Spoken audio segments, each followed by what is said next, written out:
There's a question most people never stop to ask, not because the answer is hidden, but because the question itself is uncomfortable. The question is this: how much of your suffering right now, today, is caused by reality? And how much is caused by the story you are telling yourself about reality? Sit with that for a moment.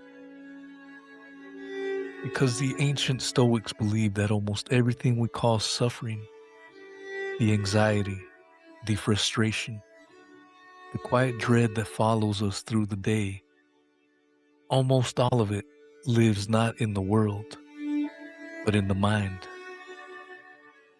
And if that's true, then most important work you will ever do is not out there. It's in here. This is the story of Stoicism, one of the oldest, most quietly revolutionary philosophies ever conceived. And today, it may be more relevant than at any other point in human history. What is Stoicism? When most people hear the word Stoic, they picture someone cold, emotionless, the person at the table who never laughs, never cries, never lets anything land. That's not Stoicism. It's just suppression wearing a philosophical costume. Real Stoicism is something far more nuanced and far more human. Stoicism is a practice of perception. It's the deliberate training of how you see, interpret, and respond to the world around you. It doesn't ask you to feel less. It asks you to understand your feelings well enough that they stop controlling you. Think of it this way. Two people receive the same piece of bad news. A project fails. A relationship ends. A plan collapses. One person is swallowed whole by it, spiraling, catastrophizing, unable to function for days. The other person feels the weight of it, acknowledges it fully, and then deliberately, consciously returns to what they can actually do next. Same event, completely different experience. That gap between stimulus and response, that is the entire territory of Stoic philosophy. At its foundation, Stoicism rests on one central idea. The only thing that truly within your power are your own thoughts, your own judgments, and your own actions. Everything else, or other people's behavior, your reputation, the weather, the outcome of your efforts, that belongs to the world. And the world doesn't take requests. Simple to understand, extraordinarily difficult to live. But the people who lived it, they've left behind some of the most profound words in human history. The year is roughly 300 BCE. Place: Athens, Greece. A merchant ship from Cyprus is wrecked in a storm. Its cargo, a large shipment of purple dye worth a fortune, sinks to the bottom of the sea. The merchant survives, but he loses nearly everything. His name is Zeno of Citium. Stranded in Athens with little money and no clear direction, Zeno wanders into a bookshop. He picks up a text about Socrates and reads it standing there in the aisle. Something shifts in him. He asks the bookseller where he might find men like Socrates. The bookseller points out a man walking past. That man is Crates of Thebes, a philosopher. Zeno follows him. And from that shipwreck, from that loss, from that chance encounter in a bookshop, one of history's great philosophical traditions is born. Zeno would go on to teach in the Stoa Poikile, the painted porch, a public colonnade in Athens. His students gathered there to learn, and in time, his philosophy took the name of the place where it was taught, the Stoa, Stoicism. But the philosophy didn't reach its full depth in Athens. It traveled through centuries and cultures, finding its greatest voices in the Roman world. Seneca was a playwright, a statesman, and an advisor to Emperor Nero. He was brilliant, practical, and deeply conflicted, a man who wrote eloquently about living simply while accumulating one of Rome's greatest fortunes. He knew his contradictions. He wrote about them openly. I have not yet achieved the wisdom I'm describing, he once admitted in spirit, if not in those exact words. But I am moving toward it. That honesty is part of why Seneca endures. He was not a saint offering commandments from above. He was a man, flawed, politically entangled, morally complicated, trying to figure out how to live well, just like us. Epictetus was born into slavery. Let that land for a moment. He had no name of his own, no freedom, no rights. His owner reportedly once twisted his leg to demonstrate that Epictetus had no power over his own body. According to the story, Epictetus calmly warned him, "You are going to break it." When the leg broke, Epictetus simply said, "Did I not tell you?" No rage, no despair, just clarity. He was eventually freed. He opened a school, and the philosophy he taught, distilled from a life of absolute powerlessness, became one of the most powerful philosophies of self-determination ever recorded. Epictetus understood, perhaps better than anyone, that freedom doesn't begin when the chains come off. It begins the moment you realize the chains were never inside your mind. And then there is Marcus Aurelius, Emperor of Rome, commander of armies, the most powerful man in the known world. He also kept a private journal, not for publication, not for legacy, just for himself. A daily practice of reflection, self-examination, and recommitment to living by his values.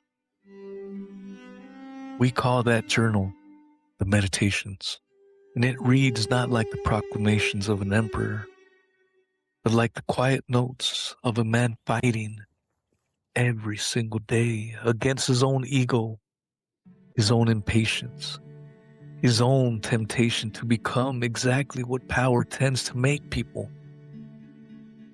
He wrote things like, "The impediment to action advances action. What stands in the way becomes the way. A man who controlled an empire, reminding himself each morning that control is an illusion, and that the only thing worth fighting for is his own character. Stoicism didn't come from comfort. It came from shipwrecks and slavery and the loneliness of absolute power. And that matters.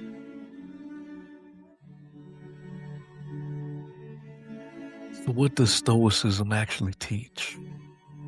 At its core, three interlocking ideas. The first, the dichotomy of control. Stoics divided the entire universe into two categories: things within your control and things outside of it. Within your control, your thoughts, your intentions, your choices, your effort, your response. Outside your control, literally everything else. The weather, other people's opinions, whether your flight is delayed, whether the economy dips, whether someone you love decides to walk away. Here is the radical implication of this. Most of what we spend our emotional energy on is in the second category. We agonize over what people think of us. We catastrophize about outcomes we cannot predict. We rehearse arguments with people who aren't in the room. We carry grief about things that haven't happened yet. The Stoic practice, the actual daily discipline, is to continually ask, is this in my control or not? And then to redirect your energy accordingly. It sounds almost too simple until you try it for a week. The second principle. Perception shapes reality. Stoics believed it is not events that disturb us.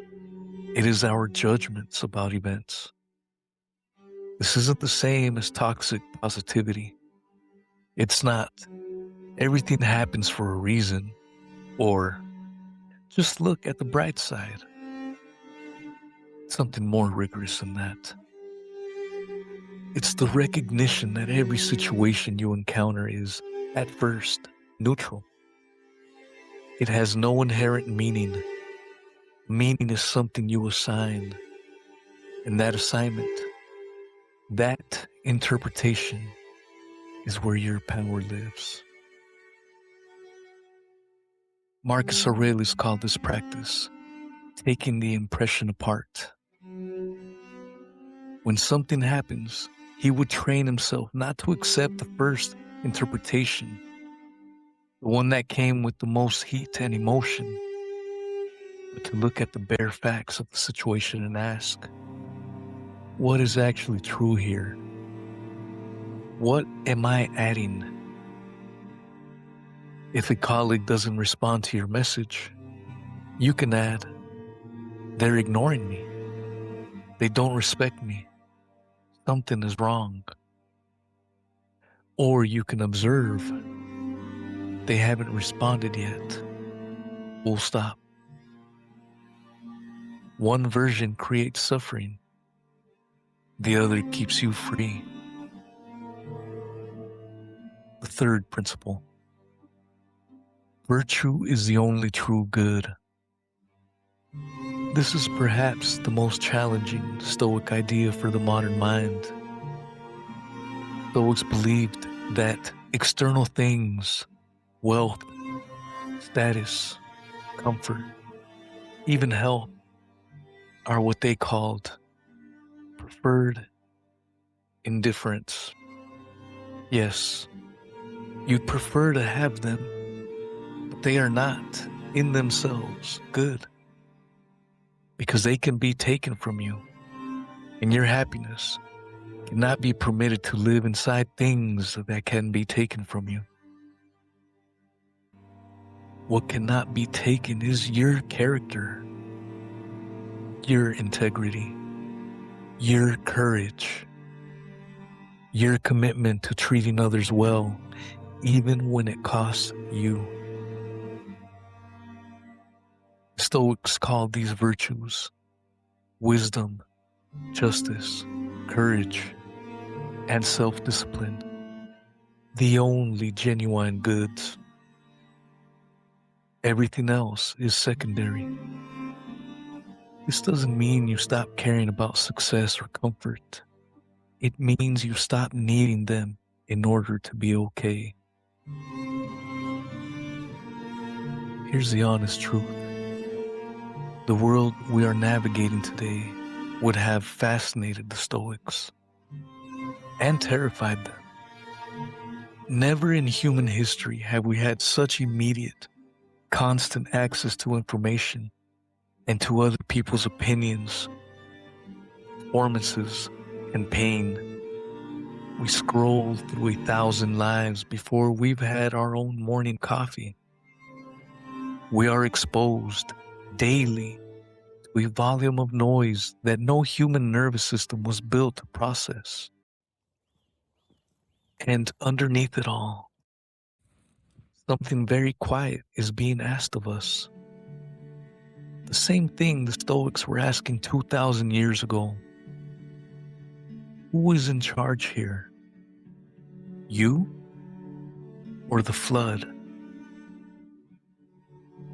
Take social media. The architecture of every major platform is designed with one goal: to provoke a reaction, outrage, envy, fear, tribal loyalty.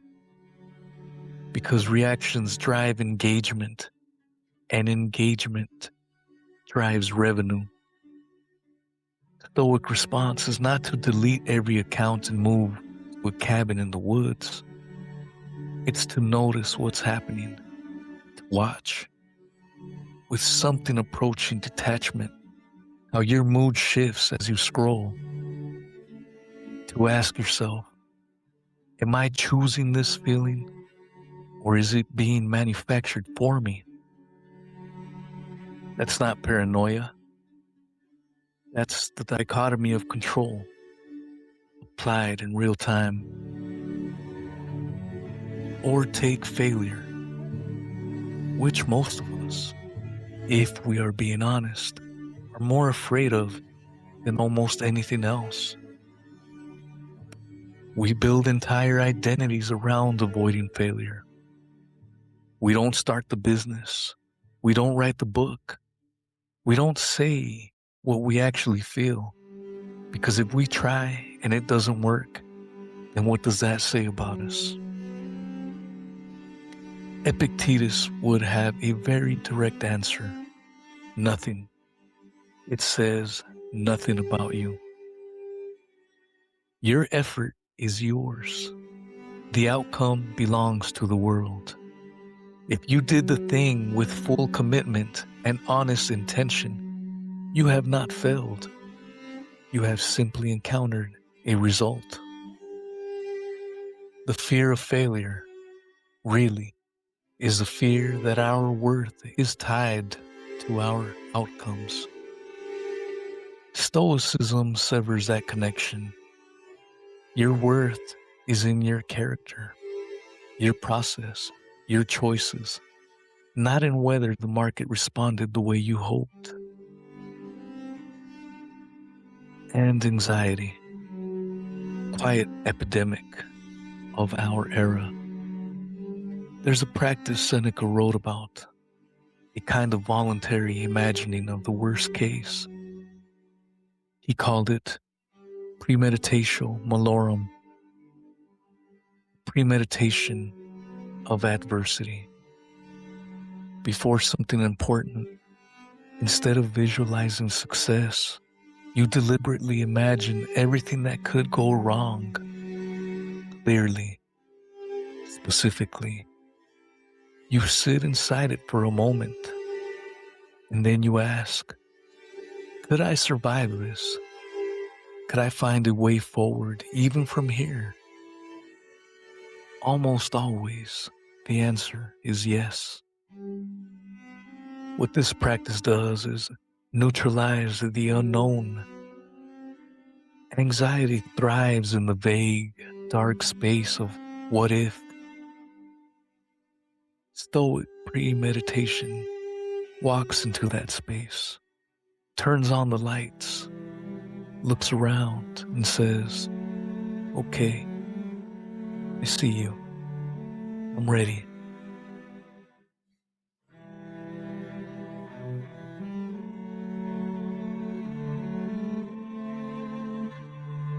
Philosophy without practice is just decoration. The Stoics knew this. Every major Stoic thinker emphasized daily exercises, concrete, repeatable habits that kept philosophy alive in the body, not just in the mind. Here are 5 that you can begin today. Before your phone, before the news, before the flood of the day begins, take 5 minutes, just 5, and ask yourself 3 questions. What might challenge me today? What principle do I want to carry with me? What is within my control and what is not? You are not planning. You are not setting goals. You are orienting. You are choosing who you want to be before the world gets a chance to choose for you. Marcus Aurelius did something like this every morning. Meditations are, in part, a record of it. At the end of the day, another 5 minutes. Seneca described reviewing the day 3 times. Where did I fall short? Where did I hold steady?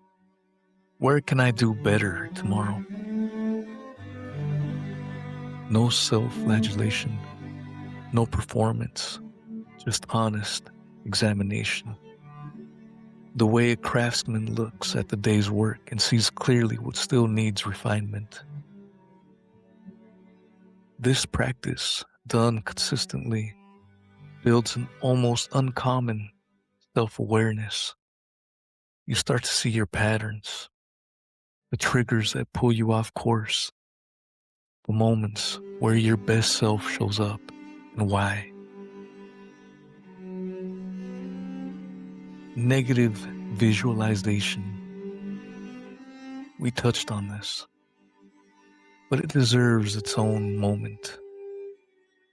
Once a week, spend a few quiet moments imagining the loss of something you value, a relationship, your health, your work, not to induce sadness, but to feel briefly and vividly how much it matters. The Stoics believed that we stop truly seeing the things we love because familiarity makes them invisible. This practice makes them visible again. It also, quietly over time, builds a kind of gratitude that doesn't depend on things going well, because you've already tasted what it would be like without them. The pause. This one has no fixed time. It happens in the middle of things. The moment before you send the sharp reply. The moment before you say yes to something you want to say no to. The moment when someone does something that makes your blood rise. Just pause. Not forever, not to suppress, just long enough to let the first wave of reaction pass, and to ask quietly, what would I choose to do here? if I were the person I want to be. Epictetus taught that this gap between stimulus and response is the seat of all human freedom. The pause is how you claim it. Do one hard thing each day. Stoics believe that comfort, left unchecked, becomes a kind of trap. When we only do what's easy, we start to believe that we can only handle what's easy. So each day, one thing that asks something of you: a cold shower, an honest conversation you've been postponing, an hour of focused work instead of distracted scrolling, a run when you'd rather sit. Not because suffering is noble, but because choosing discomfort deliberately, voluntarily, is proof to yourself that you are not ruled by your comfort, that your choices are driven by values, not conditions. Over time, this builds something the Stoics called ascesis, a kind of trained resilience. Not toughness, not numbness, but the quiet confidence of someone who knows they can handle more than they used to think.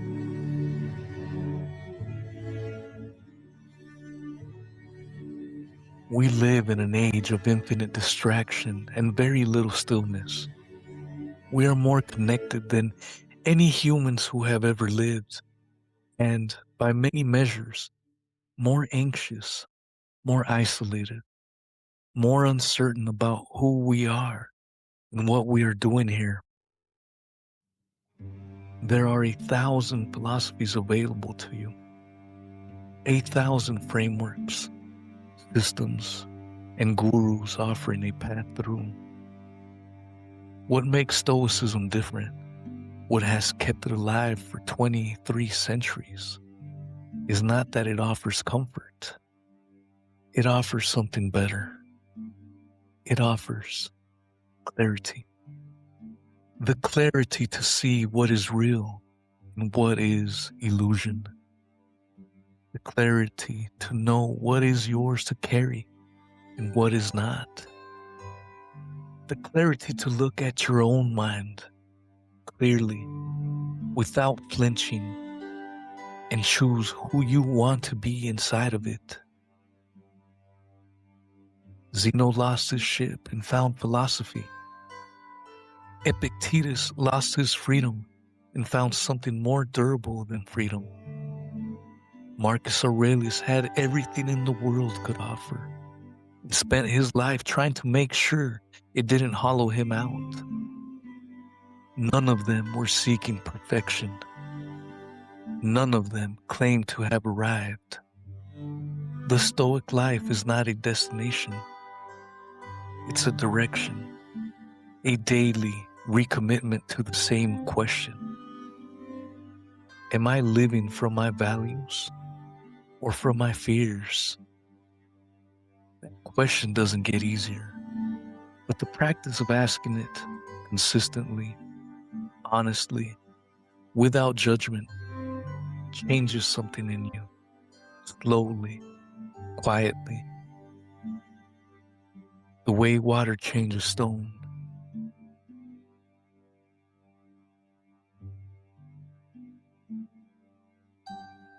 If you take one thing from this, not a technique, not a quote, not a historical name to look up later.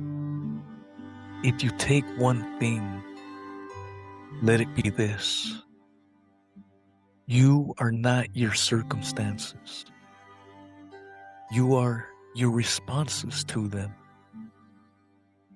The traffic, diagnosis, the disappointment, the slow accumulation of small injustices that life hands to everyone. None of that has the final word. You do. Not because life is fair, it isn't. Not because hard things aren't hard, they are. But because somewhere inside the oldest philosophical tradition in the Western world, in the words of shipwrecked merchant, a freed slave, and a lonely emperor writing to himself by candlelight, there is a truth that has never stopped being true. The mind is its own place. And in that place, you are always free to choose.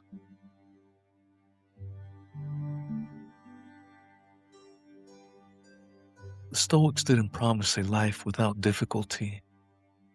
They promised something more honest, that you could meet difficulty with dignity, that you could be moved without being swept away, that you could feel everything, grief, joy, uncertainty, love, and still remain underneath it all, composed. Not cold, not distant, composed. Start small. Try the morning reflection tomorrow. Ask the question before you send the next sharp message. Notice, once this week, what you are actually in control of and what you are not. Philosophy is not a library, it's a life, and yours is still being written. And if you want to go deeper, the best place to start is Marcus Aurelius' Meditations. It's not long, it's not dense, and almost every page feels like it was written for exactly the moment you're in. If this resonated, if this hit, share it. If you really enjoyed it, subscribe, follow me everywhere. We're building something real here. Stay grounded, stay sharp, stay unshakable.